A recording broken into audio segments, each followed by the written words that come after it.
జాగృతి అధ్యక్షురాలు ఎమ్మెల్సీ కవిత త్వరలో జనంలోకి రాబోతున్నారు. సీఎం రేవంత్ టార్గెట్గా కవిత యాక్షన్ ప్లాన్ చేస్తున్నారు. రాహుల్ గాంధీ రేవంత్ రెడ్డిపై నేరుగా కవిత విమర్శలు గుప్పిస్తున్నారు. 6 హామీల అమలుపై గట్టిగా ప్రశ్నించాలని ప్రజలకు పిలుపునిచ్చారు. ముందుగా వాంకిడి నుంచి ప్రజాక్షేత్రంలోకి కవిత ఎంటర్ అయ్యారు. త్వరలో వాంకిడిలో పర్యటించబోతున్నారు ఎమ్మెల్సీ కవిత. విషాహారం తిని మరణించిన శైలజ కుటుంబ సభ్యులను పరామర్శించి ఆర్థిక సాయం చేయబోతున్నారు కవిత. సో వాంకిడి టార్గెట్గా పెట్టుకొని అక్కడి నుంచి త్వరలో ఎంట్రీ ఇవ్వబోతున్నారు. అక్కడి నుంచి కవిత ఇక నేరుగా ప్రజాక్షేత్రంలో కంటిన్యూగా ప్రభుత్వంపై పోరాడే అవకాశాలు కనిపిస్తూ ఉన్నాయి. ఒక యాక్షన్ ప్లాన్ సిద్ధం చేసుకున్నట్టుగా తెలుస్తోంది. ఇటు రాహుల్ గాంధీ రేవంత్ రెడ్డిపై కవిత నేరుగా విమర్శలు చేస్తున్నారు. సీఎం రేవంత్ టార్గెట్గా కవిత ఈ యాక్షన్ ప్లాన్ రూపొందించుకున్నట్టుగా తెలుస్తోంది. త్వరలో జనంలోకి జాగృతి అధ్యక్షురాలు ఎమ్మెల్సీ కవిత రాబోతున్నట్టుగా తెలుస్తోంది. తెలంగాణ కాంగ్రెస్ ఇచ్చిన హామీలపై ప్రశ్నించాలంటూ రాష్ట్ర ప్రజలకు పిలుపునిచ్చారు ఎమ్మెల్సీ కవిత. అమలుకు సాధ్యం కాని హామీలు ఇచ్చి ఇప్పుడు ప్రజలను కాంగ్రెస్ నేతలు మభ్యపెడుతున్నారంటూ మండిపడుతున్నారు. వెంటనే ఇచ్చిన హామీలపై సమాధానం చెప్పాలంటూ ఆమె ముఖ్యమంత్రి కూడా డిమాండ్ చేస్తున్నారు. కాంగ్రెస్ ప్రభుత్వంపై నిప్పులు చెరిగారు. తెలంగాణ జాగృతి నాయకులతో నిర్వహించిన సమావేశంలో బూటకు హామీలతో తెలంగాణ యువతను కాంగ్రెస్ నాయకులు రాహుల్ గాంధీ ముఖ్యమంత్రి మోసం చేశారంటూ ఆమె మండిపడ్డారు. ఈ నేపథ్యంలో కాంగ్రెస్ నాయకులను ఇక నేరుగా ప్రశ్నించాలని జనక్షేత్రంలోకి వెళ్ళి జనాల వద్దే తేల్చుకోవాలంటూ ఆమె కాంగ్రెస్ క్యాడర్తో జాగృతి క్యాడర్తో చెప్పినట్టుగా తెలుస్తోంది. ఎన్నికల సమయంలో కాంగ్రెస్ యువ వికాసం కింద ఇస్తానన్న 5 లక్షల విద్యా భరోసా కార్డు ఇవ్వలేదని, అలాగే ఇక ఎంఫిల్ పిహెచ్డి పూర్తి చేసిన యువతకు ఎస్సీ ఎస్టీ యువతకు 5 లక్షలు ఇస్తామంటూ చెప్పి ఓట్లు దండుకున్నారు. ఇవన్నీ కూడా జనాల్లోకి తీసుకెళ్లాలంటూ ఆమె జాగృతి కార్యకర్తలకు చెప్పినట్టుగా తెలుస్తుంది. అలాగే 3 లక్షల్లోపు ఆదాయం ఉన్న బీసీలకు 100% ఫీజు రియంబర్స్మెంట్ చేస్తామని ఇచ్చిన హామీ కూడా కాంగ్రెస్ పార్టీ విస్మరించిందని, ఇలాంటి అనేక అంశాలను విద్యార్థులకు సంబంధించిన అంశాలను అలాగే ఉద్యోగ నియామకాలపై రాష్ట్ర ప్రభుత్వం చెప్తున్న తప్పుడు లెక్కలకు సంబంధించి కూడా ప్రజాక్షేత్రంలో ఎండగట్టాలని ఆమె జాగృతి కార్యకర్తలకు పిలుపునిచ్చింది. ఇలా అనేక అంశాలపై ముఖ్యమంత్రిని అలాగే రాహుల్ గాంధీని నిలదీయాలనే అంశానికి సంబంధించి ఆమె ఇప్పుడు జనాల్లోకి వెళ్లేందుకు నిర్ణయించుకున్నట్టుగా తెలుస్తోంది. ఇక మహిళలకు 2,500 రూపాయలు సంబంధించి సీఎం ఎప్పుడు ఇస్తారో చెప్పాలని, అలాగే లీటర్ 40 రూపాయలకే పెట్రోల్ ఇస్తామన్న హామీ ఎప్పుడు అమలు చేస్తారు, ఇక విద్యార్థులకు స్కూటీ కూడా, ఇలాంటి చాలా విషయాలకు సంబంధించి ముఖ్యంగా విద్యార్థులు అలాగే మహిళలకు సంబంధించిన అంశాలు జాగృతి ద్వారా ప్రజల్లోకి తీసుకెళ్లాలని కవిత నిర్ణయించుకున్నట్టుగా తెలుస్తుంది. ఇందాక నేను చెప్పిన చాలా అంశాలకు సంబంధించి జాగృతి కార్యకర్తలకు ఆమె దిశానిర్దేశం చేశారు.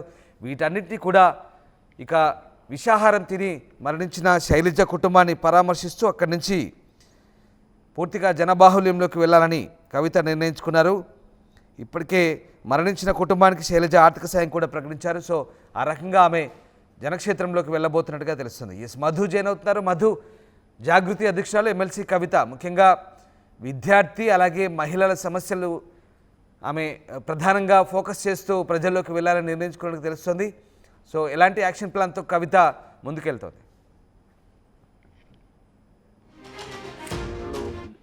ఆహారం విషయం కావడంతో విషాహారం తిని మరణించినటువంటి శైలజ కుటుంబాన్ని పరామర్శిస్తారు. త్వరలో వారి కుటుంబానికి 2 లక్షల ఆర్థిక సాయం ప్రకటించారు. నేను ఆల్రెడీ ఆ 2 లక్షలు అక్కడ వారికి అందజేస్తారు. త్వరలోనే వాంకిడి నుంచి ప్రారంభమయ్యేటువంటి కవిత ప్రోగ్రామ్స్ ఇంకా పూర్తి స్థాయిలో క్షేత్రస్థాయిలో ఆమె జనాలకు చేరువయ్యేటువంటి కార్యక్రమాలకు సిద్ధమవుతున్నట్టుగా తెలుస్తా ఉంది మొత్తంగా నిన్న.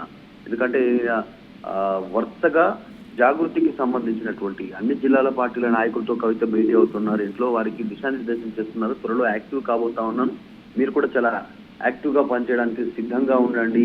నేను ప్రజా అంశాలను ముఖ్యంగా గతంలో కాంగ్రెస్ ఇచ్చినటువంటి హామీల అమలు దిశగా వారిని క్వశ్చన్ చేయడానికి క్షేత్రస్థాయిలకు వెళ్దాం అనుకుంటున్నాను అనేటువంటి వాళ్ళందరికీ వివరించే ప్రయత్నం చేస్తా ఉన్నారు.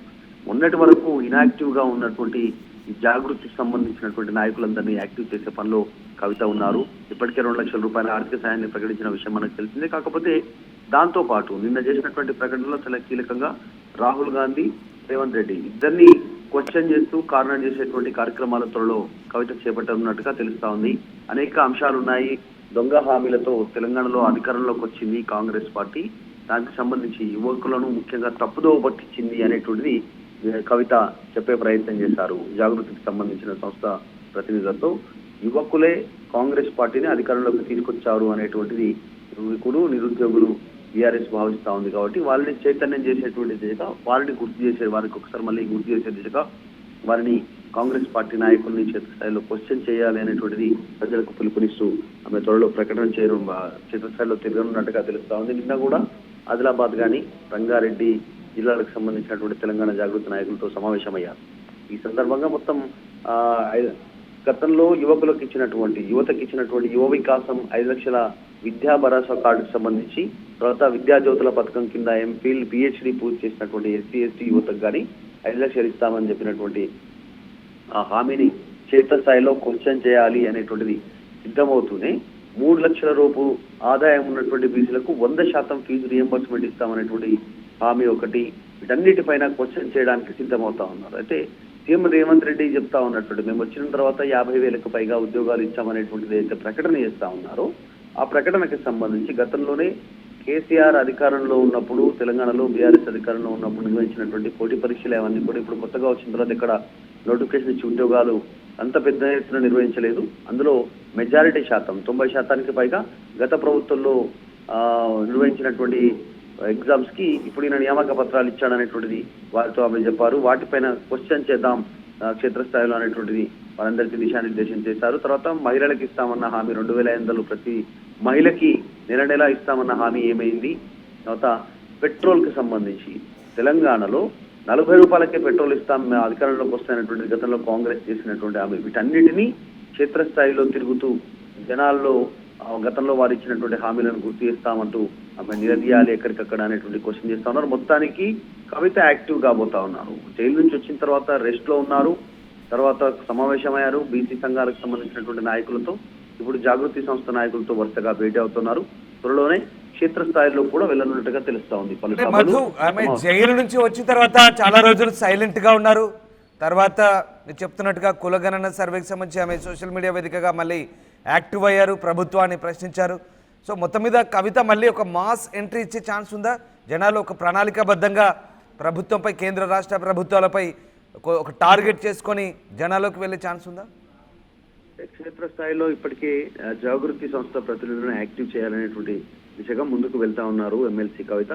అందులో భాగంగానే పార్టీ నిర్ణయం మేరకు, పార్టీ సూచన మేరకు ఒకవైపు కేటీఆర్, హరీష్ రావు పార్టీ కార్యక్రమాలను విస్తృతం చేస్తా ఉన్నారు. ప్రభుత్వాన్ని క్వశ్చన్ చేస్తూ పెద్ద ఎత్తున పోరాటం చేయడానికి సిద్ధమవుతున్నారు క్షేత్రస్థాయిలో. కవిత కూడా మరికొన్ని వీళ్ళు టచ్ చేయనటువంటి అంశాలతో ముందుకు వెళ్ళాలి అనేటువంటిది, అంటే క్లాష్ కాకుండా కేటీఆర్, హరీష్ రావు తీసుకునేటువంటి అంశాలు కాకుండా మిగతా ఉండిపోయినటువంటి అంశాలను కవిత టేకప్ చేయడానికి సిద్ధమవుతున్నట్టుగా తెలుస్తా ఉంది. నిజంగానే జైలు నుంచి వచ్చిన తర్వాత ఆమె రెస్ట్ లో ఉన్నారు ఎక్కువ శాతం. అంటే ఆరోగ్యం రికవరీ అయ్యేంత వరకు, గతంలో ఆమె కొన్ని ఆరోగ్య సమస్యలు ఎదుర్కొన్నారు జైల్లో, కాబట్టి అవి రికవరీ అయ్యేంత వరకు కాస్త సైలెంట్ గా ఉన్నారు. గత కొంతకాలం నుంచి మాత్రం ఫుల్ యాక్టివ్ అవుతా ఉన్నారు బీసీ సంఘాల నేతలతో, ఇప్పుడు జాగృతి సంస్థలకు సంబంధించిన నాయకులతో. నిన్న హరీష్ రావు పోలీస్ స్టేషన్ లో ఉంటే అక్కడికి వెళ్ళి పరామర్శించడం కానీ, ఇప్పుడు రేపు వాంకిడిలో శైలజ కుటుంబాన్ని పరామర్శించి 2 లక్షలు ఇవ్వాలనేటువంటి ఆలోచన, ఇట్లా క్షేత్రస్థాయిలో ఆమె కార్యక్రమాలు సిద్ధం చేసుకుంటున్నట్టున్నారు. త్వరలోనే ఆమె వాంకిడి నుంచి జనంలోకి వెళ్ళడానికి సిద్ధమవుతున్నారు. అలాగే నెక్స్ట్ క్షేత్రస్థాయిలో కాంగ్రెస్ ప్రభుత్వాన్ని క్వశ్చన్ చేయడానికి సిద్ధమవుతున్నారు. Right, yes, thank you Madhu. So Telangana Jagruthi అధ్యక్షురాలు ఎమ్మెల్సీ కవిత మళ్ళీ జనంలోకి అడుగు పెట్టబోతున్నారు. జైలు నుంచి వచ్చిన తర్వాత చాలా రోజులు ఆమె సైలెంట్గా ఉన్నారు. ఇప్పుడు మళ్ళీ తాజాగా ప్రభుత్వం ఇచ్చినటువంటి హామీల అమలుపై గట్టిగా ప్రశ్నించాలంటే ప్రజలకు పిలుపునిస్తున్నారు. ఒక యాక్షన్ ప్లాన్తో రేవంత్ టార్గెట్గా ఆమె ప్రజల్లోకి వెళ్తున్నట్టుగా తెలుస్తుంది. ముందుగా వాంకిడి నుంచి ప్రజాక్షేత్రంలోకి రాబోతున్నారు కవిత. త్వరలో వాంకిడిలో పర్యటించబోతున్నారు. విషాహారం తిని మరణించిన శైలజ కుటుంబ సభ్యులకు పరామర్శించి ఆర్థిక సాయం అందిస్తారు. తర్వాత పూర్తిగా ఇక జిల్లాల వారీగా ఆమె పర్యటన చేసే అవకాశం కనిపిస్తుంది. ఆర్టీవీ యాప్ వార్తల్ని క్షణాల్లో చదివే అవకాశం ఉంటుంది. ఒక న్యూస్ పేపర్, ఒక టెలివిజన్ ఛానల్ మీ చేతుల్లో ఎప్పుడూ ఉంటాయి.